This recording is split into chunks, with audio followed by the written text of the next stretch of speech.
अस्सलामुअलैकुम फ्रेंड्स, मैं आपको वेलकम करता हूँ इंग्लिश 301 बिज़नेस कम्युनिकेशन के लेक्चर नंबर 23 में। ये लेक्चर जो है लेक्चर नंबर 22 की ही कंटिन्यूएशन है। लेक्चर नंबर 22 जो कि मिड टर्म में था, उसमें हमने लेटर राइटिंग के बारे में बात की थी। तो ये लेक्चर जो है उसी की कंटिन्यूएशन है और लेक्चर राइटिंग पार्ट 2 है इसका। और लेटर राइटिंग पार्ट 2 के अंदर जो हम लेटर्स डिस्कस करने वाले हैं उसमें है adjustment letter, writing letter, granting adjustment. तो ये तीन इसके मेन टॉपिक है। तो आइए वन बाय वन इसको एक्सप्लोर करते हैं। इस लेक्चर के एंड में जो नए लोग हैं उनको बताना चाहूँ कि मैं जो है फ्री हाईलाइटेड नोट्स जो इस लेक्चर को यूज़ कर रहा हूँ आपके लिए, वो आपको फ्री ऑफ कॉस्ट प्रोवाइड कर दिए जाते हैं। किस तरीके से आप ले सकते हैं उसके लिए वीडियो को एंड तक देखें। एंड में आपको प्रॉपर गाइड कर दिया जाएगा किस तरीके से आप जो है वो वीडियो ले सकते हैं। तो लेटर राइटिंग 2 के अंदर जो हम चीज़ें पढ़ेंगे, जो मेन टॉपिक है वो क्लेम एंड एडजस्टमेंट रिक्वेस्ट है। उसके बाद organisational plan for claim letters है। उसके बाद organisation plan for claim letters के अंदर जो है वो सब टॉपिक्स हैं। उसके डायरेक्ट स्टेटमेंट ऑफ रिक्वेस्ट है, जस्टिफिकेशन होगी, एक्सप्लेनेशन एंड डिटेल्स जो है। उसके बाद कर्टियस क्लोज है विद रिस्पेक्ट फॉर स्पेसिफिकेशन। अब ये कर्टिसी जो है पिछले मिड टर्म के अंदर हम 7 सीज जो हैं वो कवर कर चुके हैं, जिसके अंदर कर्टिसीज थी, कंसाइसनेस था, करेक्टनेस थी। तो ये सारी चीज़ें जो हैं वो 7 सीज आप एक दफ़ा पिछले लेक्चर्स में जाके देख लें तो ज़्यादा बेहतर है। अगर आप लेक्चर्स में जाके देखना नहीं चाहते तो सिंपल गूगल कर लिया करें चीज़ों को, ये 7 सीज इन शॉर्ट टर्म्स। तो वहाँ से आपको एक डेफिनेशन क्लियर हो जाएगी। उससे क्या होता है, आपका एक कॉन्सेप्ट जो है जो आप पीछे पढ़ चुके हैं वो दोबारा से रिबिल्ड हो जाता है, आपकी बेस रीगेन हो जाती है और आप आगे से अच्छे तरीके से उसको स्टडी कर पाते हैं।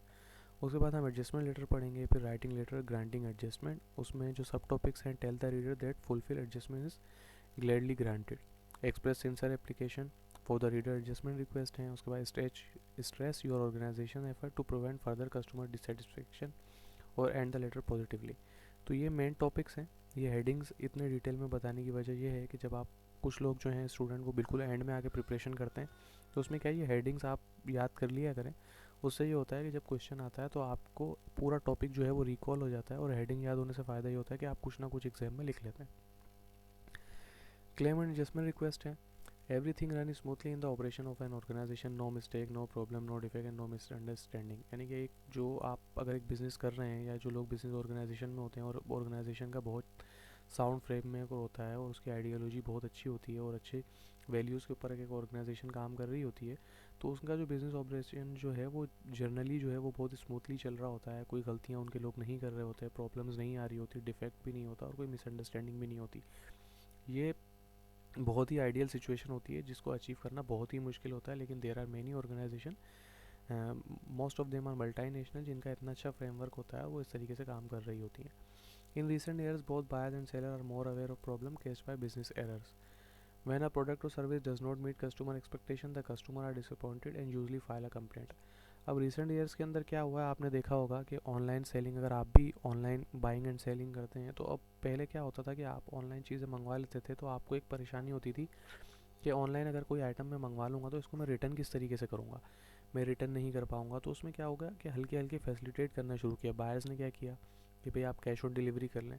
अब बहुत से जो ऑनलाइन स्टोर्स वगैरह हैं वो आपको क्या करते हैं कि पार्सल खोल के चेक करने की भी इजाज़त देते हैं, मगर उसमें उन्होंने लिमिटेशन ये लगाई भी होती है, जो डिलीवरी बॉय आपके पास पार्सल लेकर आता है वो आपके सामने खड़ा होता है, उसके सामने आप पार्सल खोलते हैं, चेक करते हैं एंड देन आप उसको पैसे दे देते हैं। और कुछ कंपनीज आज भी ऐसी हैं जो कि आपको पार्सल खोलने की इजाज़त नहीं देती। खैर ये सारी चीज़ें अब क्या हो गया, ये किस वजह से हुआ है, समझाना क्या मकसद है इस बात का यहाँ पे कि बायर एंड सेलर दोनों जो हैं वो अब अवेयर हो गए, उनको समझ में आ गया कि भाई चीज़ें ख़राब होती हैं। मसला होता है अगर आपको एक प्रोडक्ट अच्छा नहीं मिलता तो आप यूट्यूब पे देखते हैं अक्सर औकात मुख्तलिफ ब्रांड्स के खिलाफ वीडियोस आ जाती हैं और लोग जो हैं वो कंप्लेन फाइल कर देते हैं, सोशल मीडिया प्लेटफॉर्म्स यूज़ करते हैं, और उससे क्या होता है जो बिज़नेस की रेपुटेशन है वो बहुत ज़्यादा ख़राब हो जाती है। तो इसमें क्या होता है कि इस तरीके से आपको कंपनसेशन भी नहीं मिल सकती। जब आप बिज़नेस की इमेज को हिट कर देते हैं, किसी बायर या किसी ऑर्गेनाइजेशन की इमेज को आप हिट करते हैं, तो वो आपको कंपनसेट भी नहीं करती, क्योंकि उसको पता होता है कि इस कस्टमर जितना नुकसान हमें पहुंचाना था वो तो अब पहुंचा चुका है। खैर आप इसको किस तरीके से कर सकते हैं एथिकली, और क्या इसका स्टैंडर्ड प्रोसेस है जो कि इंटरनेशनली फॉलो किया जाता है, वो हम यहाँ पे सिखा रहे हैं। Their complaint should not be called complain letters, यानी कि उनकी जो कंप्लेन है उसको कंप्लेन लेटर नहीं कहा जाता, because complain connotes irritation, unpleasantness, negative and even anger. जो कंप्लेन का वर्ड जो है वो कनोट करता है कि भाई इरिटेट होता है एक बंदा और आपको अच्छा नहीं लगता है, नेगेटिविज्म, और आपको गुस्सा भी आता है। Using a with such negative connotation could lead to the bad attitude toward customer. Letter about such complaint should be called claim letters. So in letters को क्या कहा जाता है, claim letters कहा जाता है. जैसे कि आपने एक वर्ड सुना होगा वारंटी क्लेम. आप अगर किसी और आप मोबाइल फ़ोन लेते हैं, जब आप जाते हैं तो वो आपको क्या बोलते हैं, जो एक सेल्समैन खड़ा हुआ होता है या सेल्स पर्सन होता है, वो आपको बोलता है कि सर इसमें हम कोशिश करेंगे कि आपकी वारंटी क्लेम हो जाए, उसके बाद हम आपको ये चीज़ें दे देंगे. अब कॉमन क्लेम लेटर्स में क्या क्या चीज़ें आती हैं कि इनकरेक्ट बिल आपको रिसीव हुआ है, इनवॉइस है, स्टेटमेंट है, बिल फॉर मर्चेंडाइज ऑर्डर लेकिन रिसीव नहीं हुई, डिलीवरी ऑफ अनऑर्डर मर्चेंडाइज, आपने ऑर्डर कुछ और किया था, कुछ और मिल गया, इनकरेक्ट मर्चेंडाइज मिल गई, डैमेज या डिफेक्टिव मटेरियल आपको मिल गया. अब आप क्या करते हैं, स्पेशलिस्ट ये सारी टर्म्स होती हैं. उसके अलावा दो स्पेशलाइज टर्म्स भी होती हैं जो कि यहाँ पे दी हैं. वो क्या है, a request for an adjustment under a guarantee और वारंटी. कि आपकी एक चीज़ की वारंटी मिली है, उसके ऊपर आप जो है उस चीज़ को चेंज वगैरह करवा सकते हैं. A request for restitution under insurance policy. अगर आपने इंश्योरेंस कराई हुई है अपनी बाइक की, कार की, मोबाइल की, अगर वो आपसे गिर गया है, चोरी हो गया, तो आप उसकी जो रीइम्बर्समेंट करवाने के लिए जाते हैं तो वो इंश्योरेंस पॉलिसी के अगेंस्ट आता है, तो उसको भी क्लेम लेटर के अंदर ही आता है. तो ये 7 मेन चीज़ें हैं जिसके ऊपर हम जो है वो क्लेम लेटर लिख रहे होते हैं. उसके बाद क्या है, the purpose of a claim is not express anger but to get result. यानी कि जो पर्पस होता है वो क्लेम लेटर का बाज़ वक़्त क्या होता है कि हम जब कोई चीज़ हमें गलत मिल जाती है तो हम गुस्से में होते हैं और हम बुरा भला और इवन कि हम गालियाँ भी लिख देते हैं और बहुत बुरी लैंग्वेज यूज़ करते हैं उस कंपनी के ख़िलाफ़ जब वारंटी क्लेम करवाने जाते हैं, सारी चीज़ें करने जाते हैं. तो इसका मकसद ये नहीं होता. देखें उससे क्या होता है, आप और वर्स्ट कंडीशन में चले जाते हैं और वहाँ पे जो एम्प्लॉयज़ बैठे हुए होते हैं वो भी एम्प्लॉयज़ होते हैं. अब वो वहाँ पर अगर ऐसा एम्प्लॉय बैठा हुआ जिसने बिज़नेस कम्युनिकेशन पढ़ा है और उसको कम्युनिकेशन स्किल्स आती है और उसने ये वाला लेक्चर पढ़ा है, तो वो आपकी हेल्प कर देगा. अगर कोई ऐसा बंदा बैठा हुआ, और यूजुअली ऐसा ही होता है, जिसको बिज़नेस कम्युनिकेशन की ABCD भी नहीं पता, तो वो जैसी आप उसको करेंगे तो वो न्यूटन लॉ है, आप दीवार पे अगर गेंद मारेंगे या पत्थर मारेंगे तो वही चीज़ वापसी आएगी, रिटर्न में आपके पास फूल नहीं आएगा.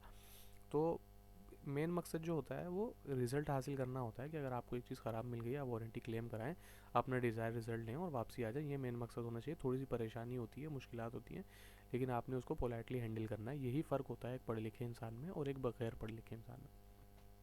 A claim must be a काम एंड पोलाइट, तो ऑफ कोर्स आल्सो फर्म. जो क्लेम लेटर होता है, जब आप क्लेम करने के लिए जाएं तो आपकी टून जो है वो काम होनी चाहिए, हल्की होनी चाहिए, इखलाकन एक अच्छे तरीके से आप बात करें. हमारा दीन इस्लाम भी हमें यही सिखाता है. Our claim should begin with the facts, first explaining the problem such as the condition of the merchandise or the specification of the error made. Then all the necessary details should be described in a logical order. Delivery dates, order, invoice number, the account number, the method of shipment, etc. A copy of proof of purchase, sale receipt और invoice. जब आप claim करने के लिए जाएं तो आपने जो है वो फैक्टफुल बातें करनी है. ऐसा नहीं कि मैंने ये चीज़ ली थी, दूसरे कस्टमर ने भी ली थी, उसने फ़लानी कंपनी से ली थी, वो तो बहुत अच्छी चल रही है, मैंने आपसे ली, मैं फंस गया. ऐसा नहीं है. आप सिर्फ अपनी प्रॉब्लम बताएं फैक्चुअल की, ये चीज़ आपसे ली थी, ये वारंटी कार्ड है, ये डिलीवरी डेट है, ये ऑर्डर पर, ये परचेज़ है, कॉपी ऑफ परचेज स्लिप जो थी उसकी है, सेल स्लिप की कॉपी है, इनवॉइस है, अकाउंट नंबर है, सारी चीज़ें हैं, वारंटी कार्ड है, ये एरर इसके अंदर आया, काइंडली इसको मुझे ठीक करके दे दें.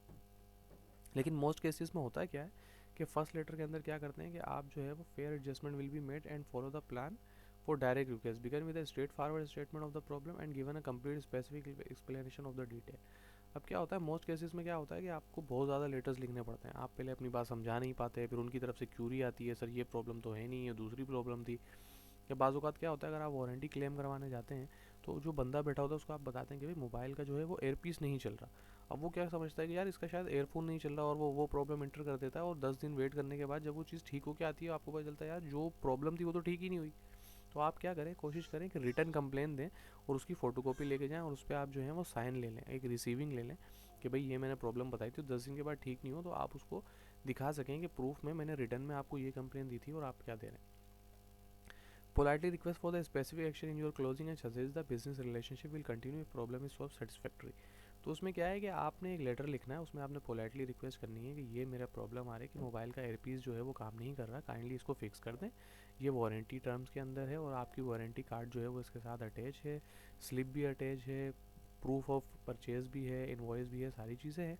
तो आप अगर ये आप ये प्रॉब्लम सॉल्व कर देंगे, और उसमें आप लिख सकते हैं एक पॉजिटिव क्लोजिंग दे सकते हैं कि मैं जो इनफैक्ट आप दे लेंगे आपने ABC ब्रांड का जो है वो लिया है, तो आप बोलेंगे ABC ब्रांड बहुत अच्छा है, I will continue purchasing this, मैं इतने सालों से यूज़ कर रहा हूँ, कभी ऐसी प्रॉब्लम नहीं आई. इलेक्ट्रॉनिक्स चीज़ है, मैं इस चीज़ को समझता हूँ कि प्रॉब्लम आ सकती है, और ऐसा क्लोजिंग दे दें ताकि आप उनकी तरफ एक पॉजिटिविटी करें। तो यकीन माने जब आप ऐसा करके देखेंगे तो आपकी चीज़ वो जल्दी मिल जाएगी, एज़ कम्पेयर टू दोस्त कस्टमर जो कि जाके गालम गलोच और गुस्सा करना शुरू कर देते हैं। उससे पहले आपकी चीज़ जो है वो देखी जाएगी और उसको ठीक किया जाएगा। Direct statement of the request. अब डायरेक्ट स्टेटमेंट क्या होता है? Write a claim letter as soon as possible after the problem has been identify. उतनी जल्द जैसे ही आपके पता चले कि इस चीज़ में प्रॉब्लम आई है, आप फ़ौरन क्लेम लेटर लिखें और पहुंच जाएं वहाँ पर कि भाई ये चीज़ मसला है कर रहा है। Maintain a confident, factual, fair, unemotional tone, यानी कि पोलाइटली तरीके से बात करें, जो ऊपर हम डिस्कस करके आ रहे हैं वही चीज़ है। Justification, explanation and detail. To gain the reader understanding, praise some aspect of the good or service, at least explain why the product was originally purchased. आप जब जा रहे हैं तो आप कुछ ऐसे फैक्ट्स बताएं, प्रेस करें उनसे जिनसे आपने चीज़ खरीदी। जैसे आपने ABC ब्रांड का मोबाइल लिया है तो आप उनके बारे में बताएं कि आपको कोई ना कोई तो अच्छी चीज़ दिखी होगी ना उसने। ऐसा तो नहीं होगा कि आप उठे और आपने जाके जो है वो देखा कि हाँ भाई इतने सारे मोबाइल हैं और आपने जाके कोई भी कंपनी का मोबाइल ले लिया। आप पहले रिसर्च करके गए होंगे ना।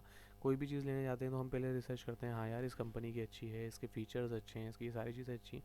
तो जो सोच कर आप लेने गए थे वो चीज़ें लिखेंगे, भाई मेरी ये एक्सपेक्टेशन थी, इस वजह से मैंने प्रोडक्ट खरीदा, लेकिन इसके अंदर अब ये मसला आ रहा है। अब एलिमिनेट थ्रेड्स जो है वो उस चीज़ को आपने थ्रेड्स में यूज़ नहीं करना, उनको डराना नहीं है, धमकियाँ नहीं देनी, या उनको ऐसा नहीं करना कि मैं ये कर दूंगा, मैं वो कर दूंगा। इस तरीके से आपने बात नहीं करनी है। पोलाइटली और लेटर ट्यून में आपने उनसे बात करनी है और अपनी प्रॉब्लम सॉल्व करवाने की कोशिश करनी है। Product fail to live up to sale representative claim, यानी कि आपके जो सेल रिप्रेजेंटेटिव उस टाइप खड़ा था उसने बताया भाई इसकी बैटरी जो है वो 2 दिन चल जाएगी, लेकिन वो 1 दिन में ही ख़त्म हो गई। तो आप उसको बताएंगे कि आपके सेल रिप्रेजेंटेटिव ने मुझसे ये क्लेम किया था और आपके बॉक्स के ऊपर भी ये फीचर लिखा हुआ, लेकिन ये इस पर पूरा नहीं उतर रहा। प्रोडक्ट जो है वो डिफेक्टिव था, या जो मसले मसाइल थे आप जो है वो सारी चीज़ें उनको बताएं या लिखते हैं। Do not return the defective merchandise until you have been asked to do so, यानी कि अगर आप ऐसा कर रहे हैं कि आप एक क्लेम लेटर लिख रहे हैं कि और उस पर आपने बता दिया कि भाई ये सारी चीज़ें हैं, इन चीज़ों का मसला है। अब क्लेम लेटर ज़्यादातर कहाँ काम आता है, आप इसको ईमेल से भी रिप्लेस कर सकते हैं आजकल कि, और ये सारी चीज़ें ईमेल में भी अप्लाई होंगी कि आपने जो है एक रोलेक्स वॉच मंगवाई है, बाहर से इंपोर्ट की है। अब वहाँ पर आप डायरेक्ट वॉच नहीं भेज देंगे वापसी कि भाई इसमें ये डिफेक्ट था, और आपने वॉच भेज दी, पता चला वो लेटर भी नहीं पहुँचा और वो वॉच भी नहीं पहुँची और आप वॉच के हाथ से भी गए।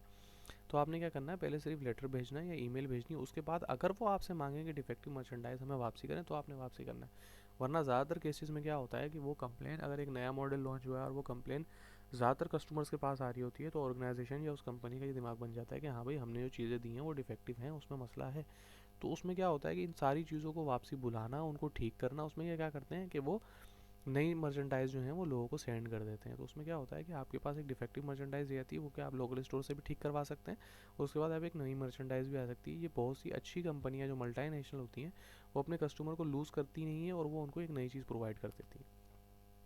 कर्टियस क्लोज आपने क्या रखना है, समराइज डिजायर्ड एक्शन ब्रीफली, यानी कर्टियस क्या होता है कि आप अपनी बात डिजायर्ड वर्ड्स यूज़ करते हुए, कम से कम वर्ड यूज़ करते हुए, सारे फैक्टफुल बातें यूज़ करते हुए, कस्टमर जो आपका रीडर है उसको इधर उधर ना घुमाएं, इधर उधर की बातों में क्लीन एंड प्रिसाइज इन्फॉर्मेशन आप उसको दें और उसके तौर पर आप अपना जो काम है वो हल करवा लें। उसके बाद ये कुछ लेटर्स की एग्जांपल दी हुई है, ये लेटर मैंने हाईलाइट किया हुआ है, इसको आप पढ़ लीजिएगा। मैं अगर पढ़ने बैठूंगा तो वीडियो बहुत ज़्यादा लेंथी हो जाएगी। एडजस्टमेंट लेटर उसके बाद है, an adjustment letter is the reply to a complaint called a claim letter, यानी कि अगर आप एक बिजनेस कर रहे हैं और आपके पास क्लेम लेटर आता है तो आप उसके रिटर्न में जो रिप्लाई करेंगे तो वो एडजस्टमेंट लेटर कहलाता है।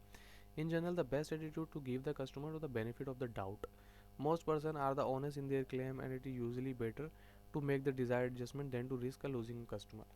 आपने क्या करना है, बेस्ट एटीट्यूड क्या होता है एडजस्टमेंट का, कि आपने जो है वो बेनिफिट ऑफ द डाउट जो है वो कस्टमर को ही देना है। आपने अगर क्रिकेट देखा होगा तो क्रिकेट में क्या होता है, एक बहुत ही क्लोज डिसीजन अगर आ जाता है और थर्ड एम्पायर भी क्लोज हो जाता है कि बिल्कुल रन आउट जो है वो बैट लाइन के ऊपर भी है, लाइन को टच कर रहा है, सही कहा, तो बेनिफिट ऑफ द डाउट जो होता है वो बैट्समैन को दिया जाता है, ना कि फील्डर्स को दिया जाता है। तो इसी तरीके से आपने क्या करना है, तो बेनिफिट ऑफ द डाउट जो है वो अपने कस्टमर को देना है। इससे क्या होगा कि आप ये सोच सकते हैं कि यार ये कस्टमर झूठा है या बहुत ज़्यादा तंग कर रहा है, लेकिन वो आपसे बाइंग तो कर रहा है ना कुछ आपके प्रॉफिट में ऐड कर रहा है। तो आप अगर उस तरीके से उसको बेनिफिट नहीं देंगे तो आप एक कस्टमर लूज़ कर जाएंगे और वो कस्टमर 10 लोगों को बताएगा तो इसमें लूजनेस होगी। द अल्टीमेट सक्सेस और good news adjustment letter depend on only on what you say about also how you said, यानी कि आपकी जो सक्सेस है वो इस चीज़ पर डिपेंड करती है कि आप क्या बात कह रहे हैं, इस चीज़ पर डिपेंड नहीं करती, आप किस तरीके से अपनी बात कह रहे हैं उस चीज़ पर डिपेंड करती है कि इखलाकन जो है वो आप अच्छे तरीके से कहें। जैसे कुछ लोग बोलते हैं हमारे यहाँ जो है कि यार ये तो मुझ पर तंज करके चले गया, हालांकि हो सकता है उसने पॉजिटिव नोट में बात की हो और उसका इरादा आपको तंज करने का नहीं हो, लेकिन आपने उस चीज़ को परस्यू कर लिया, तो ये उस बंदे के ऊपर है कि उसने अगर सही बात भी कही लेकिन एक तंजिया अंदाज में कही थी, जिसकी वजह से एक उसकी अच्छी बात भी बुरी बन गई। Whether or not your company is at fault, even the most annoying or demanding claim should answer politely. अगर आपकी कंपनी जो है फॉल्ट पे नहीं है, फिर भी अगर आपके पास एक बहुत एनोइंग डिमांडिंग क्लेम लेटर आया तो उसका आंसर भी आपने पोलाइटली देना है। An adjustment letter should not give in negative और suspicious, it must never accurate accuse the customer grant any adjustment grudgingly, यानी कि आपने अपने कस्टमर को जो है वो एक्यूज़ नहीं करना, नेगेटिव चीज़ें यूज़ नहीं करनी। Remember your company's image and goodwill is at it stake when you respond even to unjustified claim, यानी कि आपने इस चीज़ को बात करना है कि जब आप जो है अपनी ऑर्गेनाइजेशन में क्लेम लेटर लिख रहे हैं तो आप ही अपनी कंपनी के रिप्रेजेंटेटिव हैं, you are the representative of the whole company. यानी कि अगर आपकी वजह अगर इमेज ख़राब हो गई तो वो कस्टमर लूज़ कर जाएगी, और वो लूज़ करने का नुकसान आपको तो होगा ही होगा, साथ में आपकी कंपनी को भी होगा। 3 टाइप ऑफ एडजस्टमेंट लेटर होते हैं कि जब एक सेलर फॉल्ट पे होता है, या बायर फॉल्ट में होता है, या वो थर्ड पार्टी फॉल्ट पे होता है। अब थर्ड पार्टी फॉल्ट पे कैसे होती है, जैसे एक ऑर्गेनाइजेशन जो है वो बाइक्स बनाती है और वो बाइक के हैंडल जो है वो किसी और कंपनी से ले रही है, उसकी जो ब्रेक लाइट्स है वो किसी और कंपनी से ले रही है, और उसकी गेयर्स लीवर्स वगैरह है जो किसी और कंपनी से ले रही है। अब अगर गेयर लीवर में प्रॉब्लम आया तो उस कंपनी के लिए वो थर्ड पार्टी का फॉल्ट है। Tell the reader that full adjustment is gladly guaranteed, give the good news in first sentence, यानी कि आप अपने कस्टमर को जो है स्ट्रेट अवे फर्स्ट न्यूज़ में फर्स्ट सेंटेंस में ये बात बोल दें कि हाँ भाई हम आपकी फेवर कर रहे हैं और आपको जो है वो इस चीज़ का क्लेम जो है वो दे रहे हैं। आप अपने लीडर को ये मत बोलें कि हम आप ऐसा आप उसको जताएं नहीं कि हाँ आप उस पर एहसान कर रहे हैं, उसको फेवर देके इस तरीके से कर रहे हैं। Express sincere appreciation for the reader adjustment letter, आप अपने acknowledge your reader inconvenience in writing the letter and waiting for the adjustment, यानी कि आप अपने रीडर्स को भले आप उसको जो है वो एडजस्टमेंट देने जा रहे हैं और उनको कंपनसेट करने जा रहे हैं, फिर भी आपने उनको सॉरी बोलना है कि उनको इनकन्वीनियंस हुई, उनका टाइम जो है वो स्पेंड हुआ लेटर लिखने में, और उसके बाद वो एडजस्टमेंट का वेट करेंगे। Stress your organisation first effort to prevent further customer dissatisfaction, तो इसमें आपने क्या करना है, आपने जो है अपोलोजाइज़ करना है कस्टमर से कि आपकी ऑर्गेनाइजेशन से जो है वो ये गलती हो गई है, आप जो है अपनी गलती एक्सेप्ट करते हैं। और आप ऐसा नहीं कह सकते कि भाई ये प्रॉब्लम जो है आप ऐसा भी कि भाई कंप्यूटर की वजह से हो गई, कंप्यूटर कभी गलती नहीं करता। जैसे आप टाइपो एरर हो गया या एक रोबोट काम कर रहा था उससे गलती हो गई, तो ये एक जनरल यूनिवर्सल ट्रूथ है कि कंप्यूटर जब तक गलती नहीं करता जब तक आप उसको इनपुट नहीं देते। जब मैं ABCD प्रेस करूँगा तभी कीबोर्ड डिस्प्ले पे जो है वो ABCD लिखा हुआ आएगा। मैं ये कर्सर को मूव कर रहा हूँ, इसको राइट डायरेक्शन में मूव करूँगा ये राइट मूव करेगा, लेफ्ट करूँगा तो लेफ्ट मूव करेगा। ऐसा नहीं मैं राइट मूव करूँगा ये लेफ्ट मूव कर जाए, और मैं ऐसा क्लेम भी नहीं कर सकता कि भाई मैं तो राइट मूव कर रहा हूँ और ये लेफ्ट मूव कर रहा है। और दूसरा आपने क्या करना है कि आपने अपने कस्टमर को या किसी को ये नहीं कहना कि this will never happen again, कि ऐसा दोबारा कभी नहीं होगा या ऐसा कभी भी नहीं हुआ, इस तरीके के वर्ड्स आपने यूज़ नहीं करने, क्योंकि कोई भी ऐसा प्रॉमिस नहीं कर सकता। एंड द लेटर पॉजिटिवली, आप अपना लेटर जो है वो पॉजिटिवली एंड करें, आपकी जो एंडिंग नोट है वो पॉजिटिव होनी चाहिए। ये लेटर जो है इसकी आप एग्जाम्पल देख सकते हैं। तो गाइज ये था आज का लेक्चर, मैं उम्मीद करता हूँ आपको जो है वो समझ में आएगा। इतनी डिटेल में जाके लेक्चर को डिस्क्राइब करने का, डिफाइन करने का मतलब ये होता है कि आप इजली जो है वो लेक्चर को समझ जाएँ, और एक ही दफ़ा आप वीडियो देखें, उसके बाद आपको जो है आप रिपीट करें जैसे एग्ज़ाम से पहले, और आप इजीली जाके अपना पेपर अटैम्प्ट कर सकें। Thank you so much guys, मिलते हैं अगली वीडियो में। आपसे रिक्वेस्ट है वीडियो को लाइक करें, शेयर करें और चैनल को सब्सक्राइब ज़रूर करें, ताकि ये मोटिवेट करता है मुझे, मेरी टीम को, कि हम मज़ीद अच्छी अच्छी वीडियोस आपके लिए लाएं। 97% हमारे व्यूवर्स ऐसे हैं जो कि वीडियो देखते तो हैं लेकिन चैनल सब्सक्राइब नहीं करते। आपका 1 मिनट लगेगा उस रेड बटन को प्रेस करने के लिए, but that means a lot for us कि हम आपके लिए नई नई वीडियोस और अच्छी अच्छी वीडियोस लेकर आएँ। थैंक यू सो मच, मिलते हैं अगली वीडियो में, जब तक के लिए।